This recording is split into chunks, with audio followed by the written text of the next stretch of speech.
Hə dostlar, görək nənəm bu şort məsələsi ilə bağlı nələr fikirləşir. Xatırlayırsınızsa bir dənə hicablı qız Vəlizarla şəkil çəkdirmişdi və bu düşdü sosial mediaya. Oğlanlar haqqında danışırsan, elə qızlar da var ki, məsələn, şort geyinir, dar geyinir, nə bilim mini yubka geyinir. Niyə onlara bir söz demirsən? Xoşun mu gəlir onlara baxmaqdan? Bu gün bizim cəmiyyətimizdə məsələn kimi tanıyırsınız? Bir danışsın, məsələn, maarifləndirici söhbətlər eləsin, belə bir kanal olsun ya da belə bir şəxs olsun. Hə insanlar onu çox izləsin, onun reytingi yüksək olsun. Kim izləyir adamlar? Bir ildir YouTube-dayam. Mənə indiyə qədər kim maddə dəstək olub? Üzdən iraqlar niyə belə?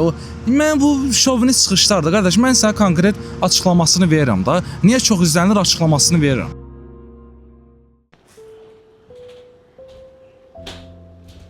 Aynen. Ayca, Azara bax şəhərə şortla çıxır. olmaz axı. Şortla bazara girərlər, şortla həyata düşərlər. Olar belə şey. Aynen abi. Bax cavan qızlarımız var, cavan oğlanlarımız var. Bax şəhərdə belə şortla geyinir, gəzir gənclər. Sizin dövrünüzdə belə şey yox idi? Yox, yox, yox. Bizim dövrümüzdə var. Bununla bağlı nə deyə bilərsən? Onunla bağlı deyərəm ki, şortik olmaz.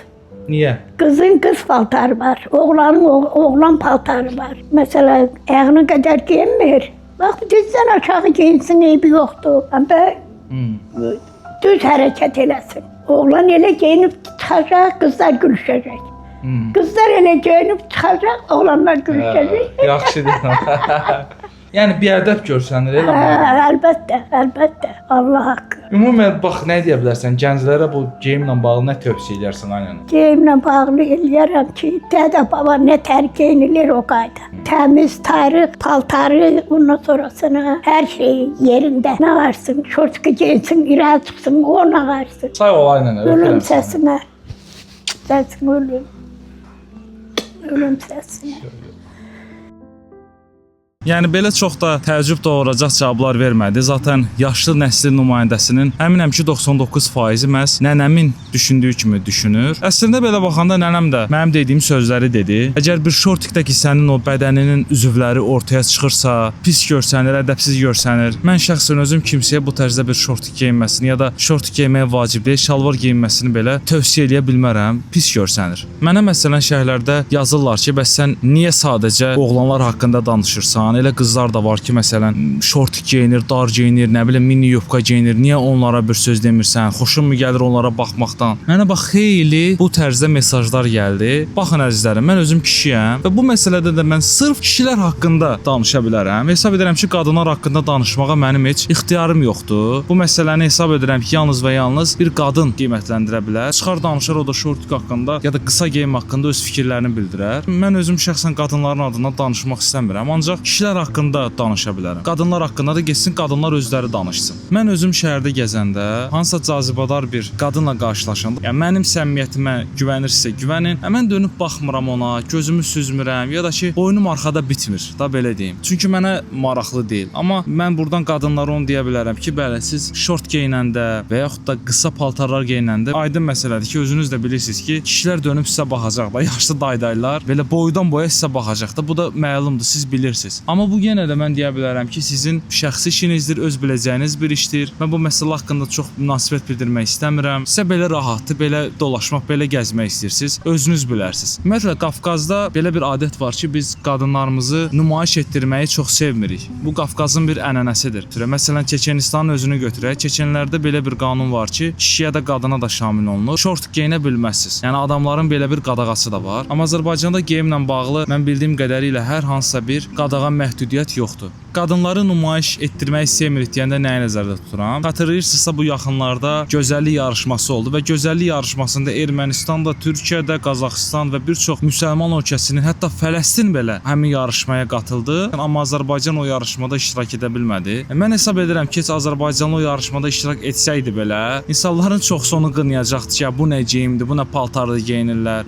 Yəni mən o bizi təmsil edən insanı kimisə dəstəkləyəcəyini şəxsi olaraq düşünmürəm. Yəni dəstəkləyən qismdə çox az bir kütləni əhatə edəcəkdir. Yəni ümumilikdə götürəndə Qafqaz insanı bu mentalitetdədir, xoşlamır. Bu şeyi xoşlamır. Deyir bu bizim adət-ənənəmizdə yoxdur. Sən də buna hörmət eləməlisən. Kimsə də buna qarşı çıxanda artıq özünüz görürsünüz ki, cəmiyyətdə müəyyən müzakirələr yaranır. Yaranmasına səbəb olur. Yəni bu nə vaxtsa düzələr, düzəlməz mən bilmirəm. Ümumiyyətlə Qərb bu problemləri çoxdan aradan qaldırıb. Onlar geyimi əxlaq ölçüsü olaraq görmürlər, ədəb ölçüsü olaraq görmürlər. Bu məsələlər çoxdan onlarda geridə qalıb. Bizdə vəziyyət təbii ki, belə deyil. Bax mən indi əslində çıxmışdım şəhərə. İnsanlardan yenə müsahibə almaq istirdim, müsahibələr götürmək istirdim. Amma yenə bax 5-10 nəfərə yaxınlaşdım. Yenə heç kim danışmaq istəmədi və mən həvəsim yoxdur da, yəni. Bax keçən videomda mən bu müsahibə almağın necə çətin bir şey olduğunu açıqlamışdım. Yəni çətindir, indi də çətindir. Olmur, kimə yaxınlaşıram yox deyir. Adamın həvəsi qırılır, yorulur. Belə baxanda o videoya qiymət verən insan da yoxdur. YouTube-un özü də bizə qiymət vermir. İnsanımız da qiymət vermir. Ona görə də hesab edirəm ki, bu əziyyətə girməyə dəyməz da. Yəni ya da ayda ildə bir dəfə özünü çox yaxşı hiss eləyərsən, hə, çıxıram şəhərdəki müsahibə alacağam. Da saatlarını gərək buna xərcləyəsən. Amma normal bir gündə bunu eləyə bilmirsən. Qardaş, enerjin çatmır,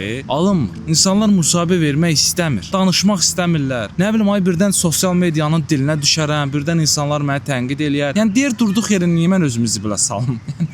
Bu cəhətdən bu küçədə insanlardan müsahibə alma mədəniyyəti formalaşmayıb. Çox çətindir. Bir digər tərəfdən də mənim diqqətimi çəkən müəyyən məsələlər var. Onlar haqqında danışmaq istəyirəm. Xatırlayırsınızsa bir dənə hicablı qız Vəlizarla şəkil çəkdirmişdi və bu düşdü sosial mediaya. Ondan sonra hamı həmin o hicablı qızı başladı təhqir etməyə, söyməyə, alçaltmağa. Bir dənə də ağsaqqal kişi var. Deyir ki, bu üzdən iraqları kimlər izləyir, kim dəstəkləyir, kim maliyyələşdirir. Həmin qıza dedi ki, bu tərbiyəsizdir, bu ədəbsizdir. Onları kim izləyir? Xalqın ən sıradan adi vətəndaşları izləyir də. Bax elə biri mənim yerlim, bu Ağstafalı oğlan. Mən özüm də Ağstafalıyam, bu yerimdir. Bu tipli adamlar izləyir. Getdi məsələn Ağstafanı da məşhur elədi. İndi elə məşhurluğu da Allah kəssin.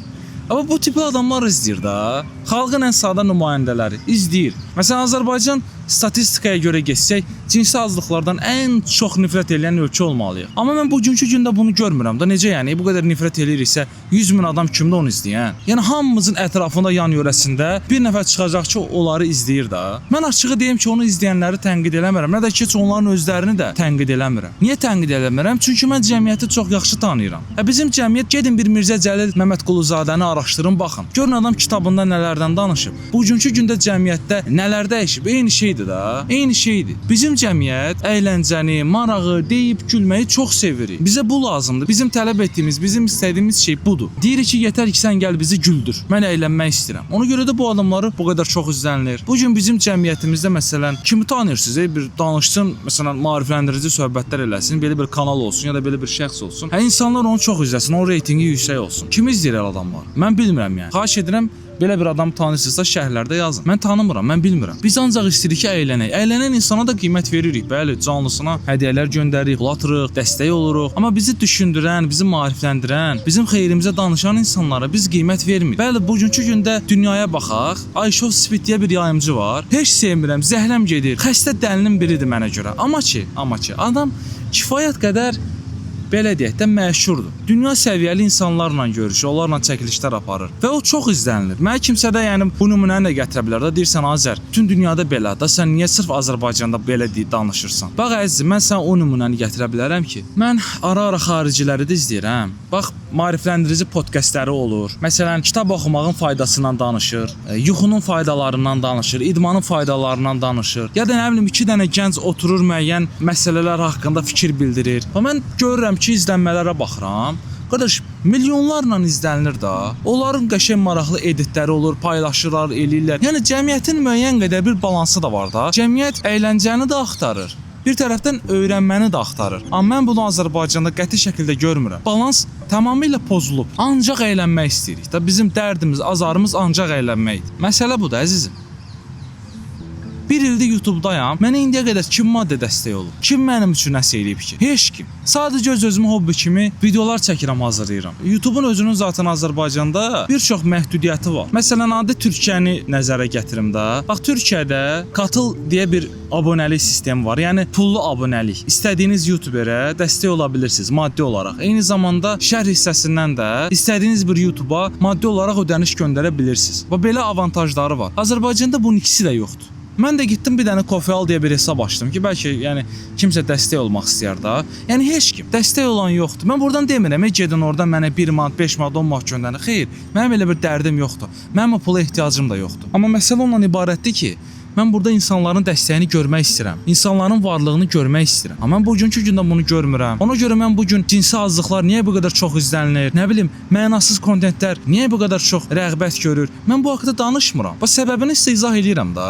Üzdən iraqlar niyə belə? Mən bu şovinist çıxışlardır qardaş. Mən sənə konkret açıqlamasını verirəm da. Niyə çox izlənir açıqlamasını verirəm. Məsələ budur.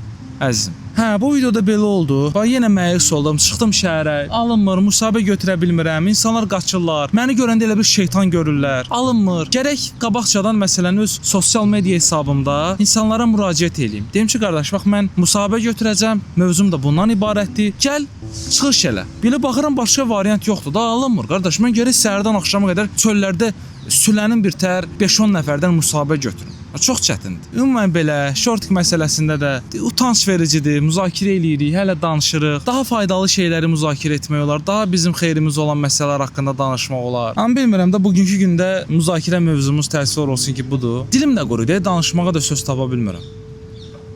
Sağ olun, salamat qalın. Bütün qarışqalar da bədənimə doluşdu ya. Nə qədər qarışqa var burada?